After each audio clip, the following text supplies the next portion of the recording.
everybody. My name's Razzghul, and this is my first attempt at streaming. You might wonder, what am I looking at? This is a very old version of a Feed the Beast mod pack. It's Ultimate. You might be asking, why is he showing this very old mod pack? The answer is quite simple, actually. This was my very first, the very first time I played Minecraft. I went straight into modded because I didn't find the vanilla experience very appealing. I'm gonna try and do some more streams and videos in the future. So I just wanted to show what I've done in the past. So if I can find the button to go back into first person, there we go. There we go. So this world was a server I was on for quite a while. When it was shut down, we were given the option to get a copy of the world, including our own bases. So not everyone's base that was on the server is here, but that's fine. This is just to show you what I've been up to in the past.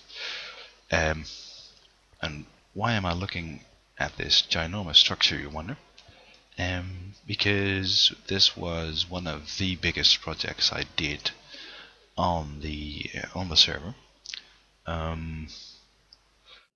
couple of guys that were on there, including myself, came up with the idea to build a spawning system so people that were new to the server could get much needed materials just by using this building.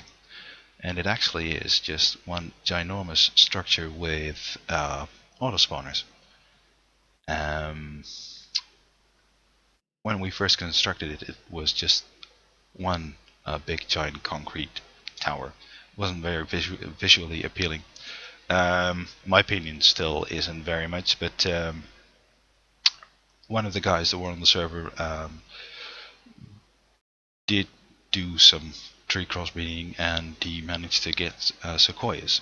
So I came up with the idea to try and make it look like one giant sequoia tree. Well, if I manage to do that, I'll leave that up to you, but that was my intention at least. So let me show you a little bit about the system.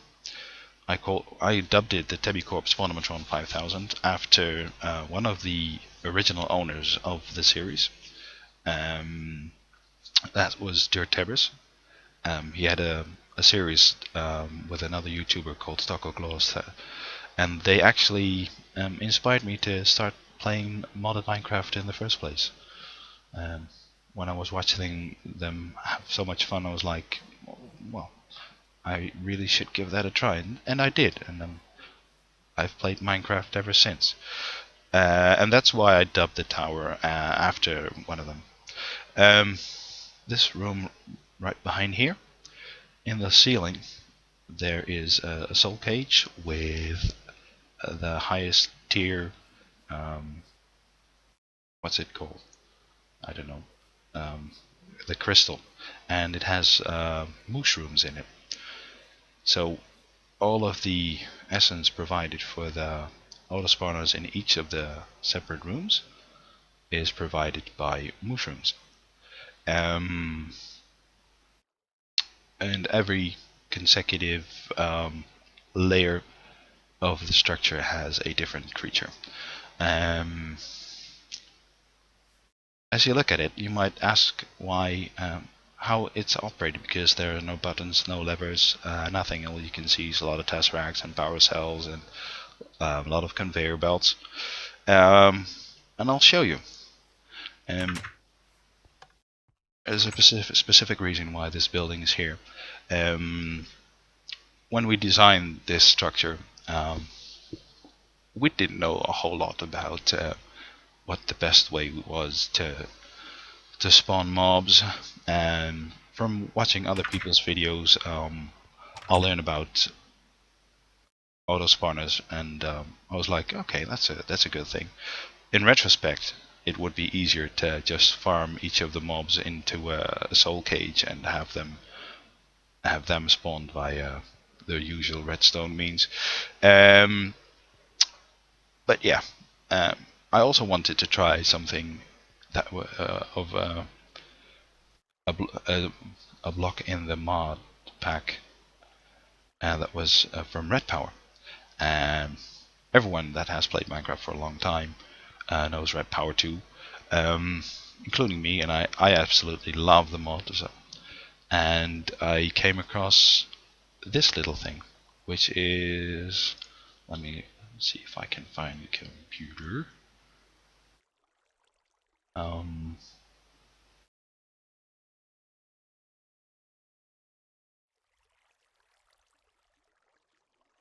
what the hell was that thing called? Mod dot red power. Does that work? Don't think it does. Anywho, it's the computer that came with the Red Power 2 mod. Um, and I thought it was cool to use that with the programming language to write a program to be able to activate each of the floors using commands in the console, which you can see here obviously. Took me a really long time to do it because I'm no programmer. Uh, in the past I've owned a Commodore 64 way back. A lot of the younger viewers will probably won't even know what I'm talking about, but people of my age should know it. It was a very popular home computer back in the day, and that was my first attempt at some programming, but that was just to help me with my math homework. But that was about the only real experience I had with programming languages. So I had to really get to grips with the language that was provided by this computer, which is Forth. Don't know if it's used still today, but anyway. Um, so a little bit more about the building. As you can see, there are all sorts of signs with names of the mobs, and they correspond with the floor. So the first floor is for zombie pigmen, creeper, blazes, golems. This mod pack you could actually spawn iron golems that could be killed with a grinder to get the iron ingots. With the skeletons, they don't actually work with the skulls, but that's fine. Endermen, and lastly ghasts. So that's also stated here. So the mushrooms I talked about, if you wanted to get some essence, which you can check in here, how much is in the tank, so about 371 buckets. That's quite enough to spawn a few, but just for the sake of argument, let's say that there's not. It's just a question of clicking the button. Let's head outside. See there are the mushrooms. They'll get killed by the grinders, and there will be mob essence in the tank to fuel the auto spawners. So, let's say for instance you need some iron, which can be provided by the iron golems that are available in the system. It's just a simple matter of saying golem on. By the way, I did make a manual for people to read. As you can see, I wrote it. I mean, I basically designed most of the system, built most of it, along with another player I played a lot with back in the day. And here you can see on this floor the iron golems being spawned and killed by the wither.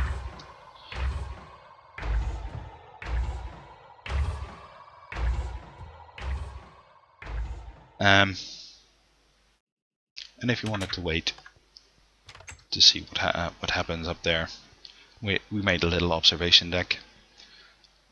You can't really see much anything from here, but well, it's the intention that counts. And the stuff that was being spawned from the auto spawners will be put in this chest, so you can see the count for the iron ingots going up.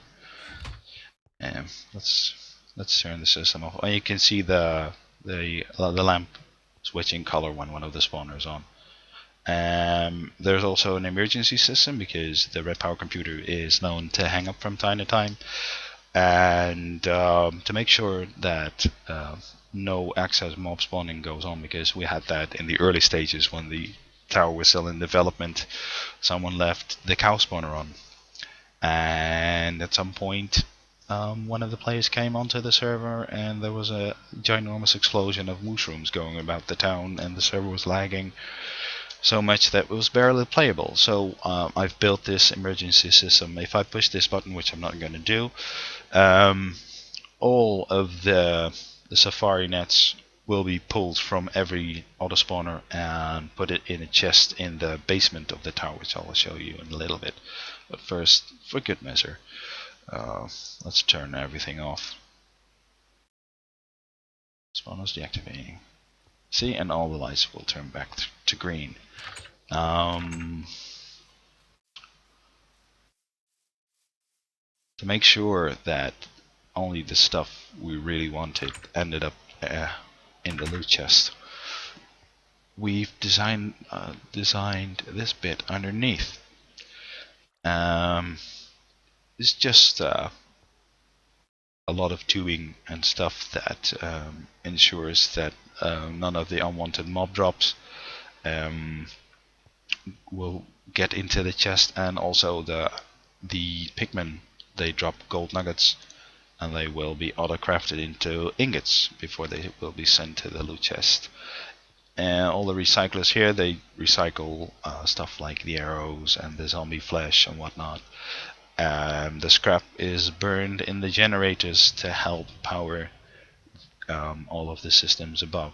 You can see a little bit of the cabling of the red power computer. This is the actual processing unit itself. I've hid it here in this warded stone encased basement, so mischievous little people can't grief the system and try to manipulate it in ways it wasn't intended to use. So this is basically just what it looks like underneath. Excuse me. And like I said, this is all encased in warded stone and arcane doors. Oh, wrong door. And only two people had access to this one. That was myself and one of the co-designers of the building. So yeah, this was my biggest project on the server. I think aesthetically it's not that great. In terms of functionality, I think it is, because it does everything it was designed to do in a way not many people would do it. And over here, there should be. Are there good solar panels on there right now? Oh yeah, hybrids. First, before we had the ability to provide some solar panels, we made this thing. And people that play with Industrial Craft a lot, is this even from Industrial Craft? I don't know. Well, at least the pack that has them should be accustomed to water mills, and there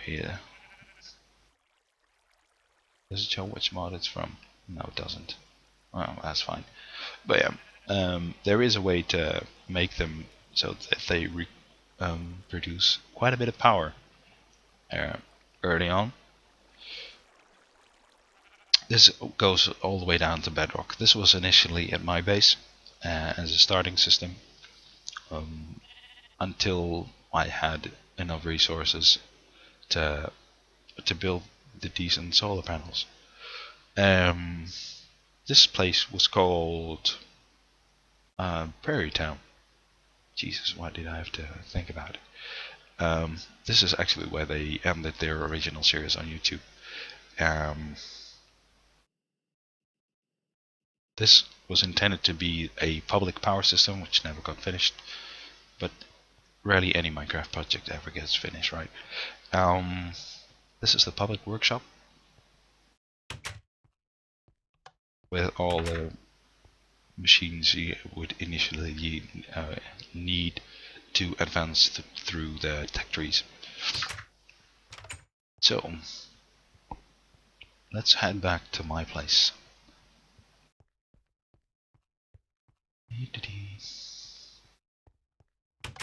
To get to each other's bases and all across the map, they made what they call a nether hub. It's just basically a room in the nether with linking books to all of the people's bases. Now you can see that all the books to all the other guys' bases are still here. Hardly any of them actually lead to a base because they were all world edited out. But my book still leads back to my place. This is the place where I started out. I never really left. I never actually found a spot where I could build my final base. So the water mills I showed you, they were initially in this building, and I tried to make it look like a giant system made to interact with the blast furnace, which obviously it's not, but actually doing it, it's just for aesthetics to make it look a little bit more appealing. Red power to solar panels, which initially powered my quarry with the electricity engine. This is all old stuff. Don't know if people still play this mod pack. I still love it. I do play it from time to time. Yeah, well, I've upgraded all these to ultimate hybrids. And people who do actually still play the mod pack will know how much of a pain it is to get just one ultimate hybrid solar. So this is my original house. Nothing really fancy. I did try and do some decoration, but I'm not much of a decorator or a creative person. If anything, I consider myself a fixer, and by that I mean that I look at something someone's built and trying to find ways to improve on it. I never try and copy stuff because, in my opinion, I mean, some people would say that being copied is the biggest compliment you can get, but I will still try and retain some originality. So I'll have a look at the idea, and if I like it, I'll see if I can improve on it. And if I do, I'll build it. If not, then 9 times out of 10 I won't even build it. So this leads to my sorting room, and a lot of the viewers probably won't recognize this, but this sorting room has a machine that was originally designed by a guy called Nonsanity. He's a YouTuber, and he still plays Minecraft. I've been on a couple of servers with him, and he designed this way back in the day, and I think it's absolutely awesome. The main reason why I chose this over the standard diamond piping or applied energistic stuff is just the way it looked, and because it was infinitely expandable. I won't go into too much detail, but I mean, these are the sorting machines from Red Power 2 with all their stuff, and that will get sent to all of the chest here. I never got around to building applied energistics system, or at least a big one. I do have one upstairs for the biomass stuff. But this is how he originally designed it to work, with lots of chests connected to lots of colors, and the colors correspond with all of the sorting machines back there. And how I think I improved on it is to take his system and make it so they would pipe into deep storage units. I mean, chests is all well and good when you start out, but at some point, when you really start gathering resources, I mean, look at this chest. This is a diamond chest, right? And it's nearly full. So if you have one quarry or a few quarries running at full speed, this will fill up fairly quickly. So I upgraded it to use deep storage units.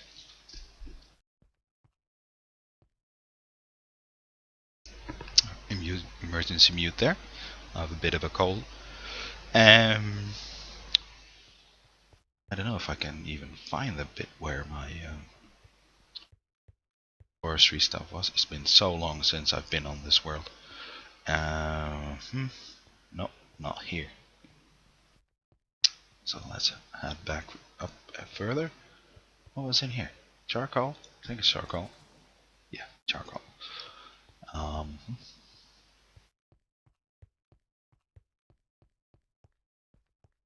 oh yeah, here it is. Here it is.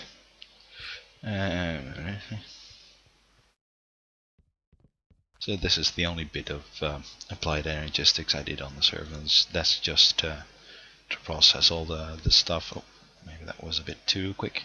So it's just fertilizer and different saplings and mulch to be put in all the fermenters to make biomass and so on and so forth.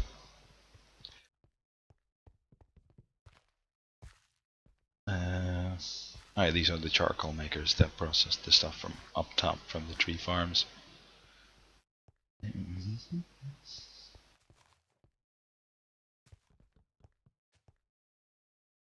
Does this still lead to my Thumbcraft bit? I wonder.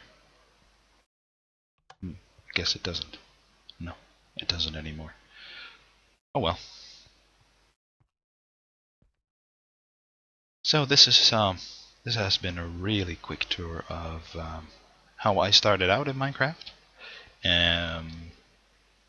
My plan is to swap mod packs to the last server I was on and show you a little bit of what I did on there.